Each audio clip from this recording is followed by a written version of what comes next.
Here we go. You ready?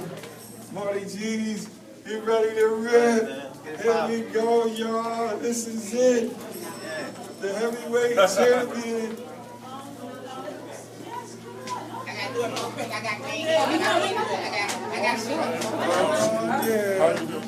Here we go, y'all. It's showtime. Yeah.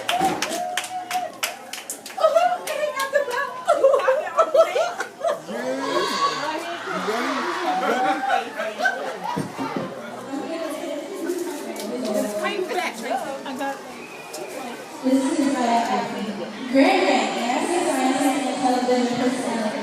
Tyraine Ragsdale, a.k.a. Grand Rank, is the founder and president of Grand Rank Productions Incorporated, a multimedia education company. He is also the CEO and chairman of the board of Knowledge Factory Incorporated, a 501c3 nonprofit company. Grand Rank is a former research chemist for the Johnson & Johnson family of companies and graduate of the University of Pittsburgh with a degree in chemistry. Grand Rank has had a profound impact on science, technology, engineering, and mathematics, reaching more than 10 million students, parents, and teachers globally.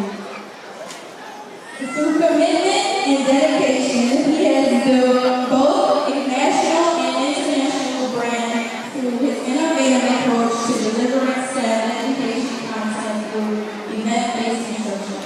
Grand Rank is committed to helping keep the interests of hard-to-reach and even harder-to-interest students by showing them the possibilities that exist when you pursue education. So please give a warm round of applause and welcome to the stage my dad, Hank.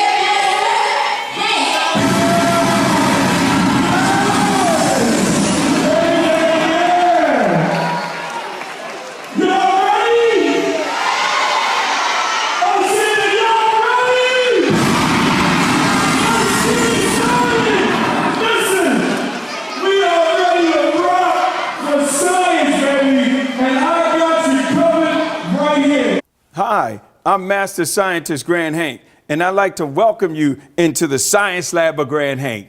And in today's lesson, we're going to learn about dry ice, and we're going to look at dry ice and see how it impacts indicators of various kinds, which we have set up here. But before we get into this lesson, I want to talk to you about safety, because in working with dry ice, which is very cold, it's minus 78.5 degrees Celsius, so that's extremely cold. So one bit of caution when working with dry ice, make sure that you have insulated gloves, which we have right here, and also you do not let the dry ice touch bare skin, because dry ice can cause frostbite.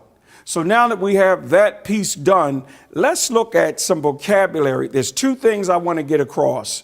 In today's lesson, we're going to be working with this thing called an indicator. So we want to understand what is an indicator.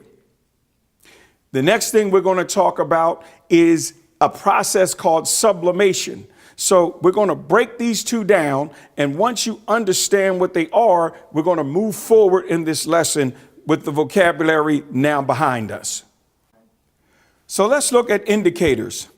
An indicator is a substance that changes colors at certain pH values and can help determine whether a sample is an acid or a base. Once again, an indicator is a substance that changes colors at certain pH values and can help determine whether a sample is an acid or a base. Let's talk about sublimation. Sublimation is the conversion of a solid directly into a gas without first becoming a liquid. Once again, sublimation is the conversion of a solid directly to a gas without first becoming a liquid. So we got the vocabulary out of the way. We know what an indicator is. We know what the process of sublimation is. Now, before we get in, I have one thing to put out to you. I call it the science factor question. And that question is, what percentage of the atmosphere is made up of carbon dioxide gas? Once again, what percentage of the atmosphere is made up of carbon dioxide gas? So now that we know what an indicator is and we know what sublimation is, let's dig into our experiment. So before we get started, the first thing we're going to do, because we're working with dry ice, is we're going to put on our safety glasses and we're going to put on our insulated gloves. So if we look here, we have 5 indicators across here. And the names are listed on the front so you can read it. The Bromcasol green, that color here is blue. We have the universal indicator, which is purple. We have the phenol red, which is reddish, rose red. We have the methyl red, which is an orangish color. And we have the bromethymol blue, which is a bluish color. So what we're going to do in this lesson is it's going to be like a indicator lottery. So we're going to play the lottery here with these indicators, and I'm going to see if you can guess the right color when we add in carbon dioxide. So we're going to add in a solid carbon dioxide, and I want you to watch what happens, and I want to see if you can guess that color. So if you have a pen or a pencil, you should be keeping score. Matter of fact, anytime you see Grand Hank, you should run and get yourself a pencil and a paper, because I'm always going to challenge you to either write something down, think about something, and be able to remember what you've learned. So here we go. Let's look at our first sample here. So I'm going to open the dry ice. I'm going to grab some out. So we see the color right here, right? This color is looking real good. It's nice and a bluish color. And now let's drop it in and you watch what happens. So if we see it as it's going through its change, guess what? It's changed to a color of yellow here. So we started out. Let's move this back here so you can see the reference sample. So it started out a nice blue color, and now we see that it is a yellowish color. And so what is happening here, Grand Hank? I see this process. I see this bubbling. It looks like something out of a movie here. Well, this is what you're watching, the process of sublimation. So you're watching this solid carbon dioxide go directly into a gaseous phase. So we're starting from solid to gas. There's no liquid in the middle, but what it's doing is it's bubbling through the middle. And that's what we see right here. So let's move along. We're having a good time. So let's get your pens and paper ready. Now I'm working with this universal indicator, and all of these indicators have been pushed into the basic range. So these are all basic on a pH scale. Now, let's see what we do when we drop some more of this carbon dioxide in our next one. So now you see here that this is a purplish color. So what's your prediction? What color do you think is going to change when Grand Hank drops this dry ice in? Well, you got enough time? Well, here we go. Let's drop it in. So we got purple.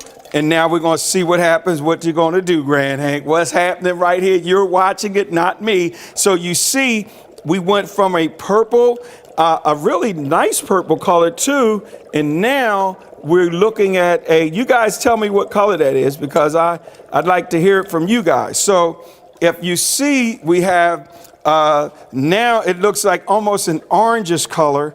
And we went from, see our reference here. And now you see that we have a orange color, and look, you're still enjoying the sublimation process. So let's move along. Let's look at another one of these things, because I'm having fun. I know you are. So if we look at this next one, this phenol red, this is interesting. It's a rosy color. Now, what's your prediction here? What do you think is going to happen when Grand Hank drops in some carbon dioxide in its solid form? We're going to see what that color changes. So here's the lottery. Are you winning the lottery? Do you have any of these yet? Well, let's drop it in. Let's see what we got. So we drop it in. Boom. It started out rosy red. And now what color is it? So you see, as these things move along, I want you to watch the reference phase in front, and you'll see the difference. So we know something is changing here. We're getting a change from a basic, and we're moving it into the acidic phase. So you're watching it here as this carbon dioxide sublimates through. It is creating a acidic situation here. So we've got water and CO2 together, and we're getting carbonic acid out of here, and that's what's making this solution here the color that it is, and because it's moved from the basic phase into an acidic phase. Now, let's move our lottery along here. So you got this here. The next one, Grand Hank, is methyl red. So let's go into our box here. Let's load up. And I want you to write down on a piece of paper, what color do you think it's going to change when Grand Hank drops this carbon dioxide in? What color do you think it's going to change? Is it going to be green? Is it going to be yellow? Is it going to be red? Is it going to be violet blue? Only you and I can find out, and we're going to do it right now. So Grand Hank, let's drop it in. So when we drop it in, boom, you're looking at it here, and it's looking real good. It went from an orangish color, and now this thing is looking real good. It's looking at a nice rosy red color, and this is a beautiful thing to see. And you see everything's moving through here, and I want to try something right quick. Since this is interesting, we're dealing with carbon dioxide. So let's ignite this and let's bring it close to the carbon dioxide and let's see what happens. So you're watching it. Watch this. Let's watch very closely. You see it going in and out, and that's because the carbon dioxide is displacing the oxygen, and it is going to put this flame out if I bring it too close. So let's look at it again. Let's try it one more time. And you know, flames need oxygen to burn, and this beauty here will displace that oxygen, and that's why it'll go out. So let's try it again. Let's just lower it down. And I'm not going to put it all the way in, but I want you to see how it influences. You see it? And it went out again. So let's do this. Let's move on. I'm having a good time. You guys are too. This is our final one right here. So this is number 5. We're going at this bromethymol blue here. Now, it's a real nice blue color. I love it. You enjoy it even more. So let's get the final prediction of the indicator lottery. And if we win the lottery, if you match all these colors up, you will be today's brain. You will be the brainiest person watching Grand Hank right now. So let's do the final one. This looks real good. It's a nice blue, but what's it going to do? So now let's drop it in. Let's do it. Let's make it happen. Boom. What's going to happen here? I see something. It's fighting. It's moving. It's moving. It's moving. And what color are we? Oh, there it goes. Boom. There goes the dynamite. And you see right here in front of your face, it's a beautiful thing right here to watch. And I love it. You're learning about sublimation. You're learning about indicators, which indicators change colors when they come into the presence of an acid or a base. Let's answer the science factor question. The question was, what percentage of the atmosphere is made up of carbon dioxide gas? And the answer is, the atmosphere is made up of approximately 0.04% carbon dioxide gas. Once again, the atmosphere is made up of approximately 0.04% carbon dioxide gas. That's the lesson here from the Science Lab of Grand Hank. If you like more of these type of things, you know what to do. Hit the like button, hit the share button, or go to our website at www.grandhank.com.